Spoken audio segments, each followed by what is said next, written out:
ناظرین السلام علیکم. ڈاکٹر دانش جواب چاہیے کے ساتھ حاضر ہے. آج ویسے تو پاکستان میں اس وقت جو بہت بڑا ایشو بنا ہوا ہے وہ ہے پنجاب میں جو ضمنی انتخاب ہونے جا رہا ہے. حالانکہ وہ پروونشل اسمبلی کا انتخاب ہے، لیکن پنجاب کے سب سے بڑے یعنی پاکستان کے سب سے بڑے صوبے پنجاب کے وزیر اعلیٰ کا تعین بھی اس سے ہوگا. تو اس لحاظ سے یہ اہمیت اختیار کر گیا ہے، اور اس میں پی ایم ایل این اپنی پوری قوت کے ساتھ ہے اور عمران خان پی ٹی آئی اپنی پوری قوت کے ساتھ ہیں. جلسے بھی ہو رہے ہیں، جلوس بھی ہو رہا ہے، دعوے بھی کیے جا رہے ہیں. اب اس دوسری طرف یہ ہے کہ پاکستان کی جو موجودہ اس وقت سیاسی بحران ہے، بحران تو ہے، معاشی بحران بھی ہے، آئینی ایک لحاظ سے بحران بھی ہے، اور عوامی مسائل بھی ہیں. اب آج کی 3 مہینے کی حکومت کتنی ذمہ دار ہے جو موجودہ سیاسی معاشی بحران ہے یا عوامی مسائل ہے، یا پچھلی جو پی ٹی آئی کی حکومت 3.5-4 سال گئی ہے وہ کتنی ذمہ دار ہے. کیونکہ پچھلے سے پچھلی حکومتوں کی طرف ہم نہیں جاتے، لیکن یہ 2 حکومتوں کو ضرور ہم لیں گے کہ ان کی کتنی ذمہ داری ہے اس سلسلے میں. اچھا، ایک اور بہت امپورٹنٹ مسئلہ ہے، وہ یہ ہے کہ اداروں کو پہلے بھی جو ہے وہ تنقید کی گئی، لیکن آج اہم ترین اداروں پر جو ہے وہ بہت بڑی تنقید ہو رہی ہے، اور نہ صرف اداروں پہ بلکہ اداروں کی شخصیات، اہم عہدوں پہ بھی. تو ان اداروں کی تنقید پر ہمارے اداروں کے حوالے سے جو کہا ہی جا رہا ہے کہ ادارے بہت اہم ہوتے ہیں کسی بھی ملک کے لیے، اگر اس کو کمزور کر دیا جائے تو ملک کے لیے نقصان ہو جاتا ہے. تو اس میں کتنی بھاری ذمہ داری سیاسی جماعتوں کی ہے جو آج کل کے لحاظ سے ہے. اور اسی طرح میں نے پوچھا تھا کہ عام آدمی کے مسائل کے ذمہ دار جو ہے وہ کیا صرف حکومت ہی ہوتی ہے، کیا اپوزیشن نہیں ہوتی، یا دونوں ہی ذمہ دار ہوتے ہیں عوام کے مسائل کو بہتر کرنے کے لیے. تو یہ ہمارا ایشو ہے، اس ایشو پہ ہم آج بات کریں گے. ہمارے ساتھ جو گیسٹ ہیں آئیے تعارف کرا دیتے ہیں. میرے ساتھ ہیں سینیٹر ڈاکٹر مصدق ملک صاحب، وزیر مملکت برائے پیٹرولیم ڈویژن. آپ کا بہت شکریہ سر، آپ نے ہمیں جوائن کیا. میرے ساتھ ہیں شاندانہ گلزار صاحبہ، ایم این اے ہیں پاکستان تحریک انصاف. حالانکہ استعفیٰ دے دیا ہے، لیکن جب تک نوٹیفیکیشن نہیں ہوگی تو ہمارے لیے بڑا مشکل ہے کہ ہم ان کو ایم این اے نہ لکھیں. جان چکزئی صاحب، سینئر صحافی، تجزیہ نگار، آج پہلی دفعہ ملاقات ہوئی ہے، ماشاءاللہ ہمارے اسٹوڈیو میں موجود ہیں. تو ان ایشوز کے اوپر سب سے پہلے میں سینیٹر ڈاکٹر مصدق ملک صاحب کی طرف آؤں گا.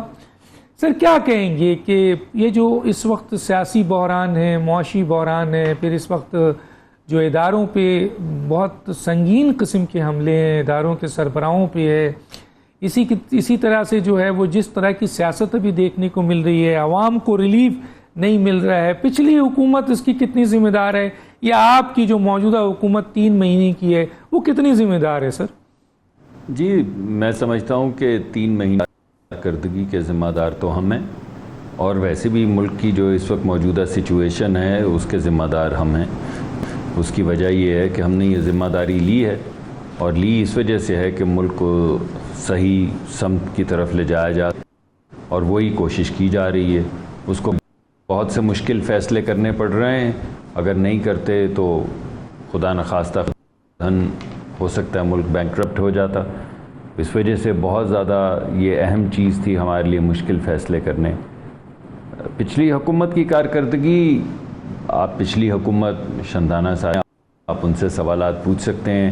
آبویسلی ہم سیاسی رائیولز ہیں، اس وجہ سے وی ڈونٹ وائی، تو ان کا نقطۂ نظر اور میرا نقطۂ نظر تو ایک نہیں ہوگا. اور مجھ سے آپ پوچھیں گے تو میں آپ کو جو کچھ چیزیں ہیں جیسے سرکولر ڈیٹ، میں صرف 2 محکموں کا آپ کو سرکولر ڈیٹ بتاتا ہوں. جب 2018 میں حکومت گئی تھی تو بجلی کے شعبے میں تقریباً 1100 ارب کا سرکولر ڈیٹ تھا، اب وہ 2500 ارب کا ہے. اور جب پچھلی حکومت گئی تھی تو گیس کا سرکولر ڈیٹ تھا، یا تھوڑا بہت ہوتا تھا جو پرائس ڈفرینشل سے آتا تھا، اب وہ 1500 ارب ہو گیا ہے. یعنی یہ 2 محکمے ہیں، ان میں 4,000 ارب کے سرکولر ڈیٹ ہیں، 4,000 ارب کے. پورے ملک کی جو دفاع کا ایکسپینڈیچر ہے وہ 1370 ارب ہے. 1370 ارب پورے ملک کے دفاع کے لیے، اور 4000 ارب ملک کو برباد کے لیے. اسی طرح پورے ملک کے ترقیاتی منصوبے جو ہیں وہ بنتے ہیں تقریباً 700 کچھ ارب کے، جن میں سے کبھی ہم نے 500 سے زیادہ نہیں خرچا. 500 ارب پورے ملک کے ترقیاتی منصوبے یعنی پی ایس اور 4000 ارب کا صرف 2 محکموں میں سرکولر ڈیٹ. ابھی اس میں سبسڈی نہیں ڈال رہا، وہ علیحدہ ہے. بالکل اسی طرح وفاقی حکومت کا بجٹ جو ہے وہ 570 ارب ہے. یہ جتنی عیاشیاں اور موٹر گاڑیاں اور موٹر کیڈ اور بین الاقوامی جو ٹرپس ہوتے ہیں اور جو کچھ آپ دیکھتے ہیں کہ گاڑیاں، پیٹرول، ہوٹرز، یہ تمام چیزیں 570 ارب ہیں سیلریز ڈال کے، اور جو لوگ کام کرتے ہیں وہ کام ڈال کے. اور 2 محکموں کا سرکولر ڈیٹ جو ہے وہ 4000. اور ایسی بہت سی مثالیں ہیں. اب میں یہ نہیں کہوں گا کہ اس کی ذمہ دار صرف پرانی حکومت ہے. پرانی حکومت کی یہ ذمہ داری تھی کہ ان کو ٹھیک کرتی، مگر وہ نہیں کر پائی. مگر یہ جو ہمارے پرابلمز ہیں یہ بڑے فار ریچنگ ہیں، یہ ہمارے سیکٹورل پرابلمز ہیں. اور میں یہ سمجھتا ہوں کہ یہ سیکٹورل ہمیں مل بیٹھ کے تمام لوگوں کو اکٹھے ہو کر کم از کم ایک یکسوئی ان کو سالو کرنا ہوگا. اور ہم اپنی ذمہ داری ضرور اٹھائیں گے. ہم جو مشکل فیصلے کر رہے ہیں ہمارے خیال میں ان کی سیاسی قیمت ہے. ہم ملک کی خاطر یہ سیاسی قیمت دینے کے لیے تیار ہیں، کیونکہ کہتے ہیں کہ اگر یہ سیاسی فیصلے، یہ مشکل فیصلے کر کے اس کی سیاسی قیمت نہ ادا کی جائے تو ملک دیوالیہ ہو جائے گا. لیکن سر یہاں پر میں ایک سوال ضرور رکھنا چاہوں گا. عموماً لوگ پوچھتے ہیں، ان عام لوگوں کے لیے میں ضرور آپ سے آگاہی چاہوں گا کہ آخر کیا وجوہات ہے کہ آپ آئی ایم ایف کے پروگرام کو کنٹینیو کر رہے ہیں. لوگ پوچھتے ہیں چند ارب کے لیے آپ آئی ایم ایف کے پروگرام کو کنٹینیو کر رہے ہیں یا ان کے ساتھ ایگریمنٹ کیا ہے. کل میرے پروگرام میں ایک صاحب تھے، نام لینا نہیں چاہتا، ان کا یہ سوال تھا کہ جیسے موجودہ حکومت نے ایگریمنٹ کیا ہے، تو آپ کیا کہیں گے سر؟ دیکھیے، ایک تو ہم کچھ سوورن کمٹمنٹس کر چکے ہیں. یہ ایک آن گوئنگ پروگرام ہے جس آبویسلی میری بات تو ایک سیاسی نقطۂ نظر ہے تو آپ کو دیکھنا بھی چاہیے، اس کو ایک خاص نگاہ سے، تنقیدی نگاہ سے دیکھنا چاہیے. مگر آئی ایم ایف تو ایک بین الاقوامی ادارہ ہے جس کے ساتھ پاکستان کئی سال سے کام کر رہا تھا. پچھلی حکومت کر رہی تھی، اس سے پہلے ہم کر رہے تھے، اس سے پہلے پیپلز پارٹی کی حکومت کر رہی تھی. تو ہم نے کیا کیا ان سے وعدے کیے ہیں وہ ان کی ویب سائٹ پہ موجود ہیں. وہ ایک ڈاکیومنٹ کی شکل میں موجود ہیں جس میں ہم نے سوورن کمٹمنٹس کیے ہیں، یعنی پاکستان کے بہاف پہ ہم نے کمٹمنٹس کیے ہیں کہ ہم کیا کیا کر چکے ہیں اور آنے والے وقت میں کیا کیا کریں گے. تو ہمیں اپنی جو سوورن کمٹمنٹس ہم کر چکے ہیں ان پہ قائم رہنے کی ضرورت تھی، اور ہم نے حتی الامکان کوشش کی کہ جتنا ہم نیگوشیٹ کر سکیں کر لیں، مگر جو بنیادی چیزیں جن کو آپ سوورن کمٹمنٹس کہتے ہیں ان سے نہیں ہٹیں، تاکہ پاکستان کا وقار جو ہے وہ مجروح نہ ہو. اب سوال یہ پیدا ہوتا ہے کہ اس کو توڑ کیوں نہیں، اس معاہدے کو توڑ کیوں نہیں دیا گیا. اس کی وجہ ہے کہ ہمارے پاس پیسے تقریباً ختم ہو رہے تھے، اور میں نے جیسے آپ کو کہا خاکم بدہن ہم تقریباً بینکرپسی کے دہانے تک آ چکے تھے. اگر آپ دیکھیں تو جب پہلا ہفتہ جس میں آیا تھا، اب تو شکر خدا کا حالات بہتر ہو گئے. اس وقت ہماری ایل سیز جو ہیں وہ آنر نہیں کی جا رہی تھی بین الاقوامی سطح پہ، یعنی پی ایس او یا کوئی بھی اور محکمہ اگر یہاں کا بینک ایک ایل سی کھولتا ہے تیل کو امپورٹ کرنے کے لیے، تو بین الاقوامی بینکس جو تھے وہ پاکستان کے بینکوں کی ایل سی جو ہے اسے آنر نہیں کر رہے تھے. اس کی وجہ یہ ہے کہ جب وہ خزانے کی حالت دیکھتے تھے اور جب معیشت کی حالت دیکھتے تھے تو ان کو ایسا لگتا تھا کہ کہیں خدا نخواستہ شری لنکا والا حال نہ ہو جائے. اس وجہ سے اس پروگرام کے اندر واپس جانا بہت زیادہ ضروری تھا. ایک تو اس وجہ سے نہیں صرف کہ اس پروگرام سے کتنے پیسے ملتے ہیں، مگر اس پروگرام سے منسلک اور بہت سی چیزیں ہیں. کئی ارب ڈالر جو ہمیں ایشین ڈیولپمنٹ بینک سے ملتے ہیں، کئی ارب ڈالر جو ہمیں ورلڈ بینک سے ملتے ہیں اپنے پروگرامز کے لیے، ملک کے ترقیاتی منصوبوں کے لیے. اگر ہم یورپ میں جا کر کہیں پہ کیپٹل ریزنگ کی کوشش کریں تو اگر آپ آئی ایم ایف پروگرام کے باہر ہوں تو آپ کی کاسٹ آف کیپٹل بہت زیادہ بڑھ جاتی ہے. یعنی اگر آپ جا کے کوئی سکوک اسلامک طریقہ کار سے کیپٹل ریز کرنے کی کوشش کریں، سکوک کریں یا کوئی بانڈ ایشو کریں، تو اگر اس کی قیمت 6% آنی چاہیے تو بغیر اس پروگرام سے باہر نکلنے کے بعد آپ کی جو بورو کرنے کی جو قیمت تھی وہ 6 سے 9% تک 10% تک جا سکتی تھی. تو ملک اس کا متحمل نہیں ہو سکتا تھا. ان چیزوں کو مد نظر رکھ کے بڑا کیئرفلی ایویلیویٹ کرنے کے بعد یہ فیصلہ کیا گیا کہ ہمیں ٹھیک ہے سر, ٹھیک ہے. میں آتا ہوں شاندانہ گلزار صاحبہ کی طرف. شاندانہ گلزار صاحبہ, میں نے سوال کیا تھا معاشی مسئلے پہ, کیونکہ بہت زیادہ مصدق صاحب نے جو ہے وہ اپنی رائے دی ہے, حالانکہ میں نے ان سے سیاسی بحران کا بھی پوچھا تھا, عوامی مسائل کا بھی پوچھا تھا.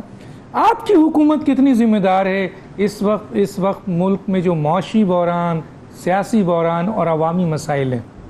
جی شکریہ ڈاکٹر صاحب. دیکھیے مصدق صاحب نے منسٹر صاحب نے بہت اچھے طریقے سے بات کی, اور میں ایٹ دی آؤٹ سائٹ یہ ایکنالج کر لوں کہ جب ہم گورنمنٹ میں تھے تو میں بھی کوشش کرتی تھی کہ جس طرح گورنمنٹ کو رسپانسبلٹی کے ساتھ تحمل سے جواب دینا چاہیے, لیکن میرے جو کالیگس تھے اپوزیشن والے, نیچرلی ان کا ایک طریقہ ہوتا ہے انٹروگیشن کا, چیخ کا, چلانے کا. جو مجھے بات بہت فنی لگی جب سے ہم نکل گئے گورنمنٹ سے, ہم نے ریزائن کیا, کہ اب بھی زیادہ تر کالیگس, منسٹر صاحب کو سائڈ پہ رکھے, زیادہ تر میرے کالیگس چیخ رہے ہوتے ہیں ٹی وی پہ ہم پہ. تو مجھے بہت مزہ آتا ہے کہ یار یہ تو اٹر فرسٹریشن ہے کہ جب ہم گورنمنٹ پہ تھے تو بھی ہم پہ چیختے تھے, وہاں گورنمنٹ میں نہیں ہے تو بھی چیخ رہے ہیں, تو some thing is wrong some where. دیکھیں نیچرلی اس طرح مصدق صاحب نے کہا کہ ہم ڈس ایگری کریں گے, ہم دو ڈفرینٹ سیاسی پارٹیوں سے ہیں, ہم دو ڈفرینٹ نظریے رکھتے ہیں, لیکن جو پی ڈی ایم کا اس وقت نظریہ ہے وہ میرے رائے میں نہیں ہے. پیپلز پارٹی اپنے آپ کو ایک لبرل پارٹی کہتی ہے, ویسٹرنائزڈ پارٹی کہتی ہے, گیلونائزڈ پارٹی کہتی ہے, پرو ویمن. آپ اگر جے وائی ایف کو دیکھیں تو وہ تو عورت کو اوپنلی فتنہ بولتے رہے ہیں, جلسوں میں بولتے رہے ہیں, خاص کر پالیٹکس میں. نون لیگ کا تھوڑا سا ایکسٹریمسٹ پینٹ ہے, ابھی بھی ان کے ایک حلقے میں ان کے ساتھ جو لدھیانوی وغیرہ ہیں, مولانا کہوں گی, جو بھی میں ان کو کہوں, جن کو یونائٹڈ نیشنز نے ٹیررسٹ گروپ دیا تھا قرار, ان کے ساتھ ہلکا یہ چھپ چھپ کے ہو رہا ہے, لیکن اخباروں میں باتیں نکل رہی ہیں. تو پی ڈی ایم کا مجھے کوئی نظریہ نہیں آتا سوائے ایسے کہ جی ہم نے عمران خان نکالا ہے. اگر عمران خان کو نکالنا ہے, وجہ کیا تھی, کیا ایسا ایشو تھا؟ اگر آپ نیشنل اکاؤنٹس کمیٹی دیکھیں, اس وقت اسی حکومت کے پاس ہے. انہوں نے جی ڈی پی 5.97 پہ دکھایا اور پچھلے سال کا مورلیس 6 پہ. اگر آپ میرے نمبرز آپ مت دیکھیں, world bank, I M F, وہ تو پی ٹی آئی کے نہیں ہیں, اے ڈی بی کے نمبرز دیکھ لیں. ان کی تمام کتابیں, کیونکہ مجھے پڑھنا تھا, میں حکومت میں تھی, 2008 سے لے کے 2018 تک جو پاکستان میں تباہی ہوئی ہے, میں اس کا آپ کو چند انڈیکیٹرز بتا دیتی ہوں, کیونکہ ہم بات کریں نا ماضی کی. جب ہم تھے پی ٹی آئی گورنمنٹ میں تو کہا جاتا تھا کہ گورنمنٹ میں جو مسائل وہ آپ کی وجہ سے ہیں, اور اپوزیشن کا تو کام تنقید ہے. اب ہم جب گورنمنٹ میں نہیں ہے تو ہم سے پوچھا جا رہا ہے کہ جی آپ کی کتنی غلطی ہے, تو میں اس کا بھی جواب دے دیتی ہوں. غلطی ہماری یہ ہے کہ ہم نے پاکستان کو سدھارنے کی کوشش کی, ریفارم کرنے کی کوشش کی, اور جو 6 بڑے بڑے مافیا گروپس ہیں پاکستان میں, وہ ماننے کو تیار نہیں تھے. ایکوالٹی, انکلوسیوٹی, برابری, مساوات, وہ ہر طبقہ جو ہے, جو ایلیٹ ہم کہتے ہیں پاکستان کے جو 5% لوگ ہیں, ارب پتی, کروڑ پتی سے تو بہت آگے ہیں, وہ ماننے کو تیار نہیں ہیں. کھرب پتی, بڑے بزنسز ہیں تو ان کے بچے اس کو ٹیک اوور کرتے ہیں, بڑی سیاسی پارٹیاں تو ان کے بچے ٹیک اوور کرتی ہیں, بڑے بڑے اسپتال ہیں ان کے بچے ان کو ٹیک اوور کرتے ہیں. آپ کسی شعبے میں جائیں, بیوروکریسی میں ہیں تو جی 5 بھائی ہیں, 3 بھائی ہیں, 2 بھائی ہیں. آپ ریلیجن میں جائیں, ریلیجس پارٹیز دیکھ لیں, میرا بھائی ادھر بھی, میرا بھائی ادھر بھی.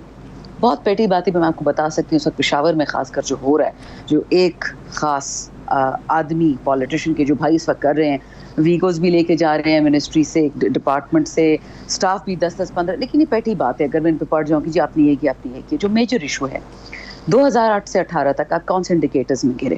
انویسٹمنٹ میں آپ گرے, کاسٹ آف ڈوئنگ بزنس میں آپ گرے, ایز آف ڈوئنگ بزنس میں آپ گرے. یہ بیسک انڈیکیٹرز ہوتے ہیں کہ آپ کی اکانومی یعنی معاشیات کیسی چل رہی ہیں. کسٹمز جو انڈیکس ہوتا ہے اس میں 200 پوائنٹس گرے.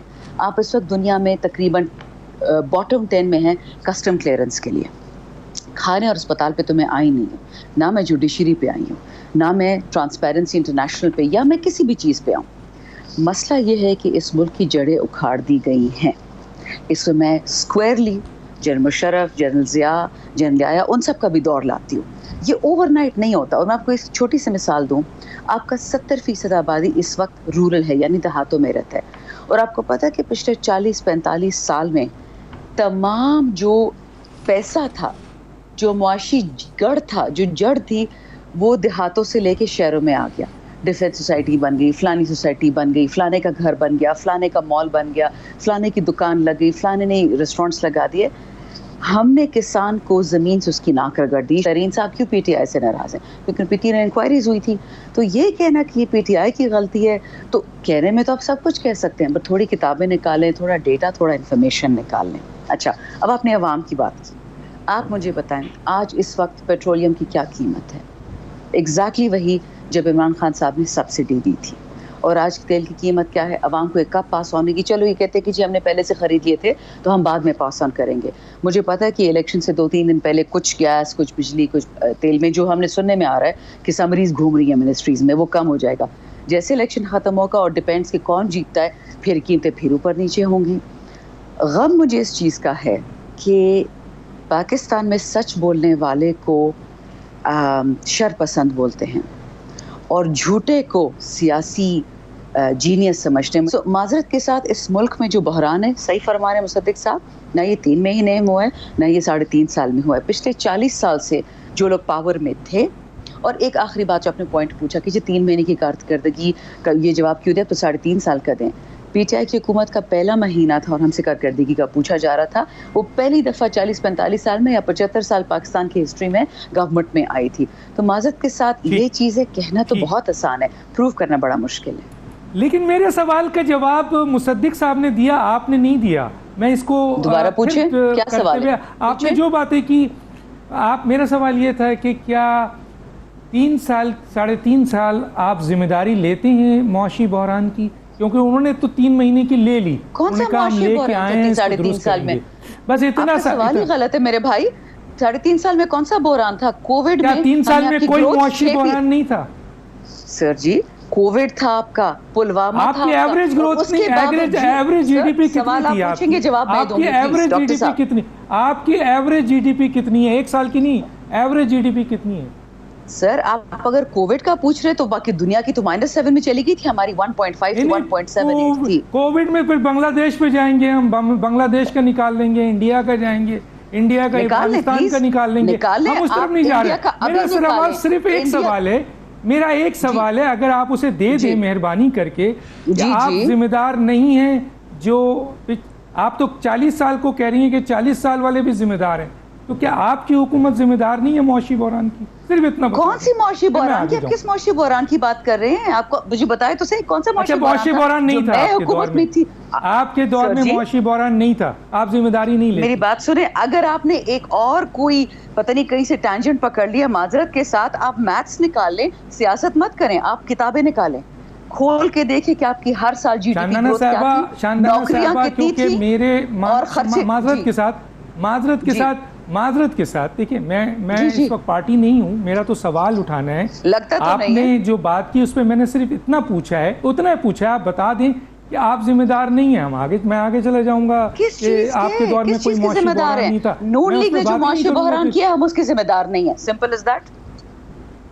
ٹھیک ہے، بس ٹھیک ہے، دیٹس گڈ. آگے آپ جی، میں اشرف صاحب دونوں کی باتیں آپ نے سنی ہیں، تو اب آپ کیا کہیں گے؟ وہ جو انہوں نے اپنی ذمہ داری لی ہے، انہوں نے کہا ہے کہ جی کون سا معاشی بحران؟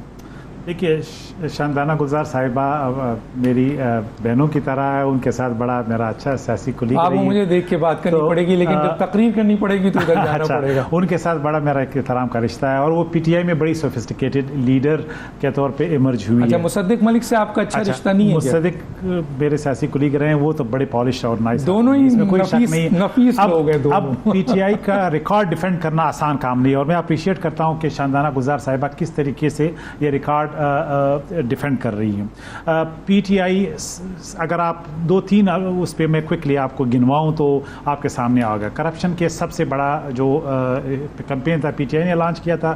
خان صاحب کہہ رہے ہیں پچھلے 23-25 سال سے میرا یہ تھیم ہے، یہ میرا اسٹرگل ہے، یہ میرا سلوگن ہے.